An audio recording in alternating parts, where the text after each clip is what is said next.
All right. Hey, it's Bryan. I'm going to be jumping back into Hebrews chapter 2. We're going to be doing the second half of that chapter, verses 5 through 18.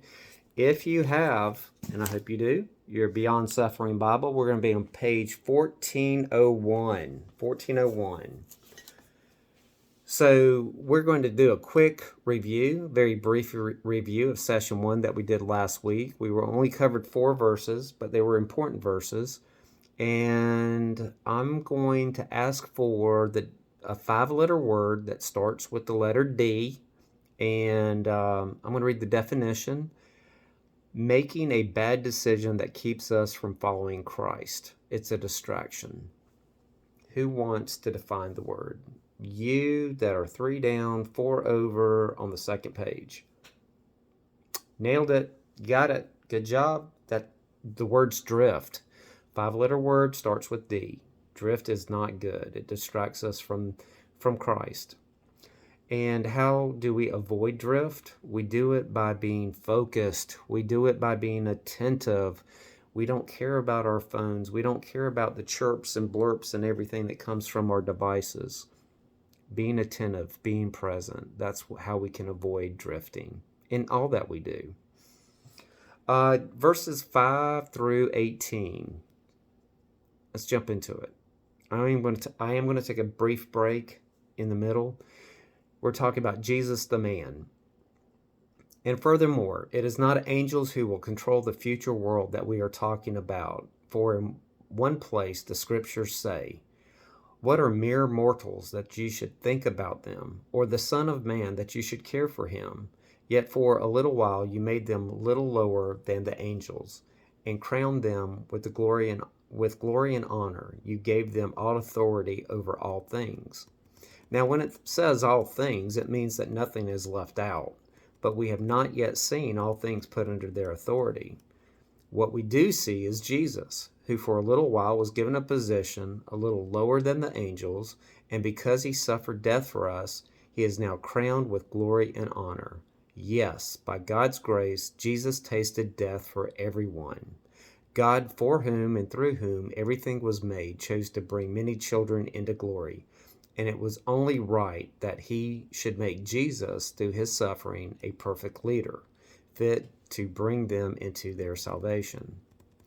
So now Jesus and the ones he makes holy have the same Father. That is why Jesus is not ashamed to call them his brothers and sisters. For he said to God, I will proclaim your name to my brothers and sisters. I will praise you among your assembled people. He also said, I will put my trust in him, that is, I and the children God has given me. So let's take a quick break and break some of this down. I hope you heard the gospel in that, because actually you're going to hear the gospel in those verses we just read, and then when we begin in verse 14 to 18, you can hear the gospel again. So that's pretty cool to hear the gospel message twice in this chapter. In Hebrews 2, verses 5 through 8, we see the continued comparison that Jesus is greater than the angels. And then Hebrews 9 and 10, these are really big verses. Jesus is clearly named for the first time. Previously, before verse 9, Jesus was referred to as the Son of Man. But here he's clearly named. And what's important about that is he's being exposed to the unchurched for the first time.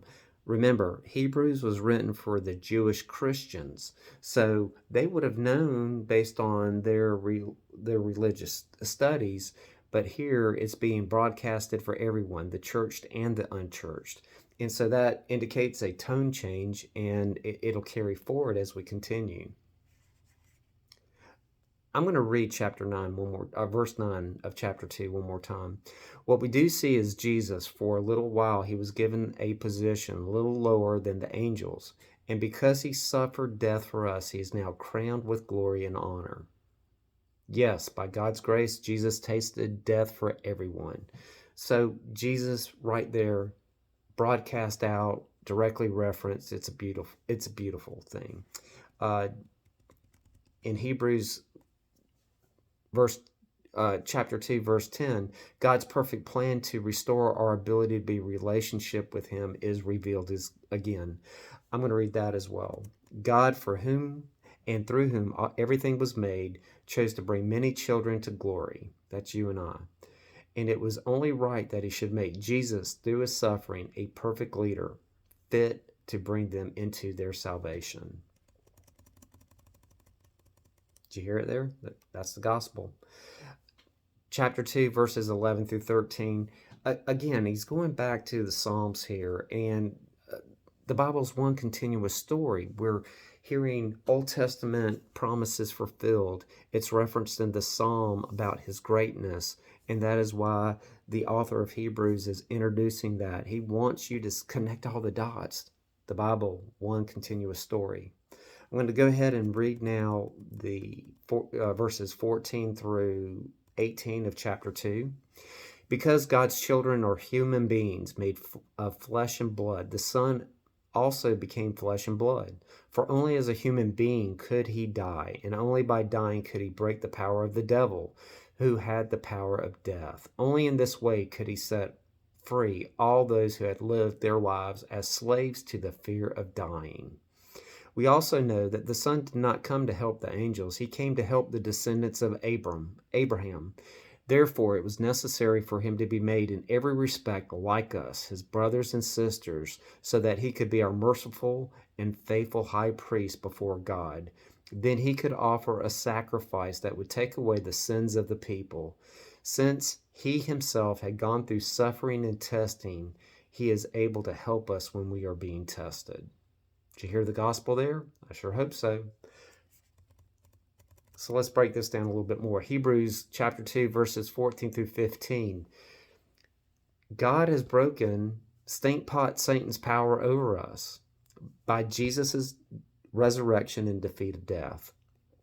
And Jesus was the only perfect sacrifice for brothers and sisters. Verse 16, Jesus came to be among us, to help us, not the angels. He was sent by God to contend for you and I, and that is beautiful. Hebrews chapter 2, verse 17 through 18. Jesus was made like man in every way, except without sin. And Jesus has experienced suffering and temptation just like you and I. So right there, that's where we come to the end of chapter 2. And the work is done. The victory is secured. We heard the gospel twice in what we read tonight, and I think that's amazing. And let's end again by what Adele first introduced to us, Hebrews 4:16. So let us come boldly before the throne of our gracious God. There we will receive his mercy and find grace to help us when we need it most. We heard that same message in chapter 1. We heard that same message in chapter 2. We will continue to hear that theme expressed as we continue to work through the book of Hebrews. So folks, big love. There's some questions your table leaders will share with you. Have a great one. I'll speak to you soon. Bye.